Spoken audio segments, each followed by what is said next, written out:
বিশ্বনবী পাগলের মতো একবার হাউজে কাসারে যাবেন, একবার সিরাতে যাবেন, একবার পুলসিরাতের দিকে, একবার হাউজে কাউসারের দিকে পাগলের মতো দৌড়াতে থাকবেন। তার কোনো গুনাহগার উম্মত যাতে জাহান্নামে ঢুকে না যায়, সেদিন কেউ সুপারিশ করতে পারবে না বিশ্বনবী ছাড়া। এজন্য 5 নম্বর আল্লাহ বললেন, মান যাল্লাযী ইয়াশফাউ ইনদাহু ইল্লা বিইযনিহি। কার সাহস আছে, কার এত বড় বুকের পাটা কিয়ামতের কঠিন দিন আল্লাহর সামনে দাঁড়িয়ে সুপারিশ করবে? কারো ক্ষমতা, কারো ক্ষমতা নাই।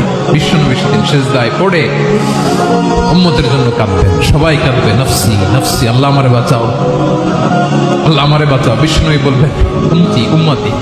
বিশ্বনবী আমার জন্য কাঁদবেন, আপনার জন্য কাঁদবেন, আমাদের জন্য সেদিন কেঁদে কেঁদে জাহান্নামের দরজায় দাঁড়িয়ে আমাদেরকে টেনে টেনে জান্নাতে ঢুকাবেন। এজন্য এই বিশ্বনবীর ভালোবাসা যেন আমাদের হৃদয়ে ভরপুর থাকে। আমার ভাইয়েরা, প্রতি শুক্রবার বিশ্বনবীর উপরে বেশি বেশি যেন আমরা দুরূদ পড়ি। আমরা যখন বিশ্বনবীর সালাম দেই, দুরূদ পড়ি,